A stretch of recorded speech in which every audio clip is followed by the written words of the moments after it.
ஸ்ரீ குருபியோ நமஹ. அனைவருக்கும் நமஸ்காரம். இன்று சோமவாரம் மற்றும் சைத்திர விஷு புண்ணிய காலம். மேலும் மங்களகரமான விஸ்வாவசு தமிழ் வருடப்பிறப்பு. நரசிம்மருக்கு உகந்த சுவாதி நட்சத்திரத்தில் பிறக்கிறது. அனைவருக்கும் மங்களகரமான விஸ்வாவசு வருட தமிழ் புத்தாண்டு நல்வாழ்த்துக்கள் மற்றும் நமஸ்காரங்கள். இன்று சோமவாரம் ஆதலால் நாம் சிவ மங்களாஷ்டகம் சொல்லலாம். இதனால் நோய் மற்றும் கெட்ட சக்திகள் அண்டாது சர்வ சித்தி உண்டாகும். மற்றும் சுவாதியில் நரசிம்மரை வணங்கி கைமேல் பலன் தரும் நடக்காததையும் நடத்தி காட்டும் அற்புதமான சக்தி வாய்ந்த நரசிம்ம பிரபத்தி சொல்லலாம். மேலும் தமிழ் வருட முதல் நாள் அன்னை மகாலட்சுமியின் அருட்கட்டாட்சத்தையும் சகல பேறுகளையும் அருளக்கூடிய ஷோடச மகாலட்சுமி ஸ்துதி சொல்ல வருடம் முழுவதும் அஷ்ட ஐஸ்வர்யம் நிறைந்து மகிழ்ச்சியுடன் இருக்க வழிவகுக்கும். மேலும் இன்று அனைவரும் அவசியம் சொல்ல வேண்டியது வியாசர் இயற்றிய நவகிரக ஸ்தோத்திரம். இதை பாராயணம் செய்து கிரக தோஷங்கள் பீடைகள் நீங்க பெறுவோம். ஸ்தோத்திரத்தை பார்க்கலாம். ஸ்ரீ சிவமங்களாஷ்டகம்.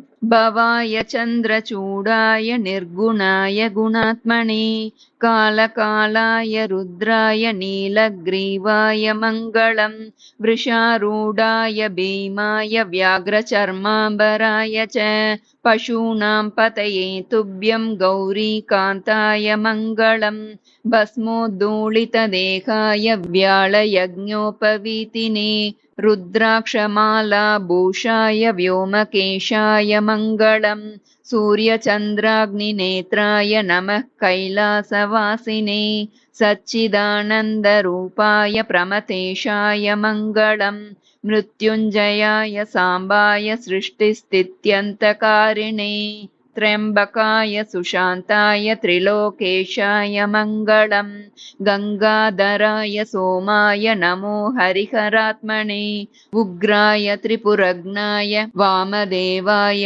मङ्गलम् सद्योजाताय शर्वाय दिव्यज्ञानप्रदायिने ईशानाय नमस्तुभ्यं पञ्चवक्त्राय मङ्गलम् सदाशिवस्वरूपाय नमस्तत्पुरुषाय च अघोराय च घोराय महादेवाय मङ्गलम् मङ्गलाष्टकमेतद्वै शम्भोर्यः कीर्तयेद्दिने तस्य मृत्युभयं नास्ति रोगपीडा भयं तथा इति श्रीशिवमङ्गलाष्टकं सम्पूर्णम्.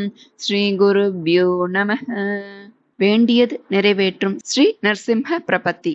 माता नरसिंहः पिता नरसिंहः भ्राता नरसिंहः सखा नरसिंहः विद्या नरसिंहः द्रविणं नरसिंहः स्वामी नरसिंहः सकलं नरसिंहः इतो नरसिंहः परतो नरसिंहः यतो नरसिंहस्ततो नरसिंहः नरसिंहदेवात् परो न कश्चित् तस्मात् नरसिंहं शरणं प्रपद्ये.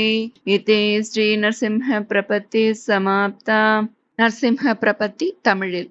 நரசிம்மரே தாய், நரசிம்மரே தந்தை, சகோதரனும் நரசிம்மரே, தோழனும் நரசிம்மரே, அறிவும் நரசிம்மரே, செல்வமும் நரசிம்மரே, எஜமானனும் நரசிம்மரே, எல்லாமும் நரசிம்மரே, இவ்வுலகத்திலும் நரசிம்மரே, அவ்வுலகத்திலும் நரசிம்மரே, எங்கெங்கு செல்கிறாயோ அங்கெல்லாம் நரசிம்மரே, நரசிம்மரை காட்டிலும் உயர்ந்தவரெவரும் இல்லை. அதனால் நரசிம்மரே உம்மை சரணடைகிறேன், நரசிம்மரே உம்மை சரணடைகிறேன், நரசிம்மரே உம்மை சரணடைகிறேன். அடுத்து ஷோடச மகாலட்சுமி ஸ்தோத்திரம். யா தேவி சர்வபூதேஷு புஷ்டிரூபேண சம்ஸ்திதா நமஸ்தஸ்யை நமஸ்தஸ்யை நமஸ்தஸ்யை நமோ நமக.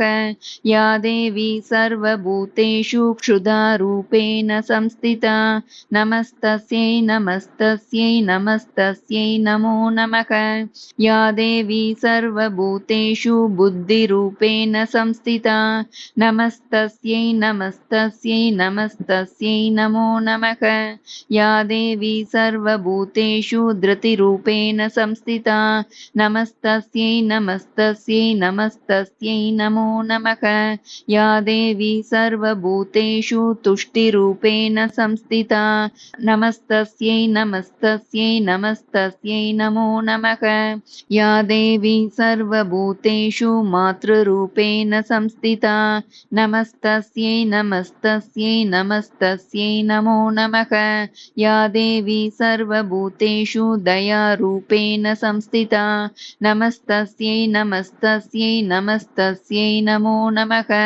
या देवी सर्वभूतेषु महारूपेण संस्थिता नमस्तस्यै नमस्तस्यै नमस्तस्यै नमो नमः। या देवी सर्वभूतेषु शान्तिरूपेण संस्थिता नमस्तस्यै नमस्तस्यै नमस्तस्यै नमो नमः। या देवी सर्वभूतेषु कीर्तिरूपेण संस्थिता नमस्तस्यै नमस्तस्यै नमस्तस्यै नमो नमः।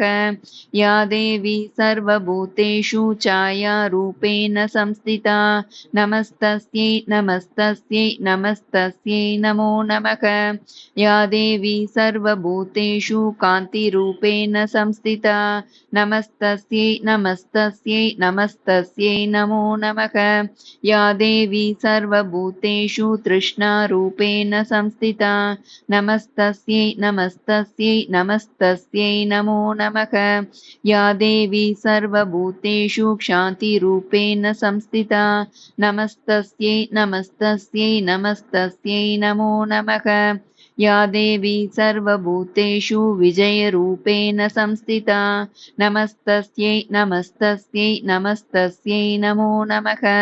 या देवी सर्वभूतेषु शक्तिरूपेण संस्थिता नमस्तस्यै नमस्तस्यै नमस्तस्यै नमो नमः।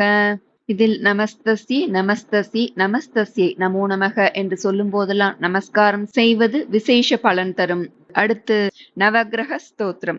ஜபா குசும சங்காஷம் காஷ்யபேயம் மகாத்யுதிம் தமோரிம் சர்வ பாபக்னம் பிரணதோஸ்மி திவாகரம் ததிசங்க துஷாராபம் க்ஷீரோதார்ணவ சம்பவம் நமாமி சசினம் சோமம் சம்போர் முகுட பூஷணம் தரணி கர்ப்பசம்பூதம் வித்யுத் காந்தி சமப்பிரபம் குமாரம் சக்திஹஸ்தம் தம் மங்களம் பிரணமாம்யகம் பிரியங்குகலிகா ஷியாமம் ரூபேண பிரதிமம் புதம் சௌமியம் சௌமிய குணோபேதம் தம் புதம் பிரணமாம்யகம் தேவானாஞ்ச ரிஷீணாஞ்ச குரும் காஞ்சன சந்நிபம் புத்திபூதம் திரிலோகேஷம் தம் நமாமி ப்ருஹஸ்பதிம் ஹிமகுந்தமிருணாலாபம் தைத்யானாம் பரமம் குரும் சர்வசாஸ்திர பிரவக்தாரம்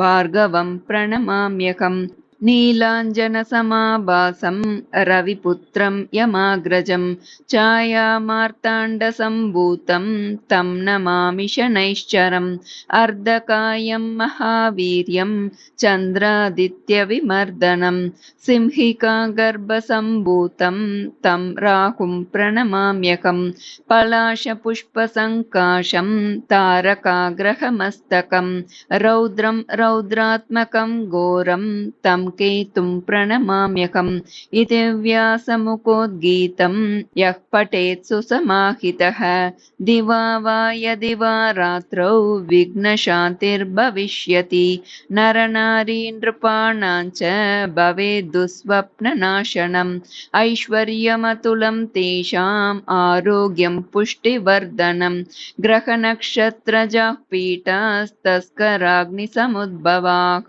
ताः सर्वाः प्रशमं यान्ति व्यासो ब्रूतेन संशयः इति श्रीव्यासविरचितं श्रीनवग्रहस्तोत्रं सम्पूर्णं श्रीगुरुभ्यो नमः।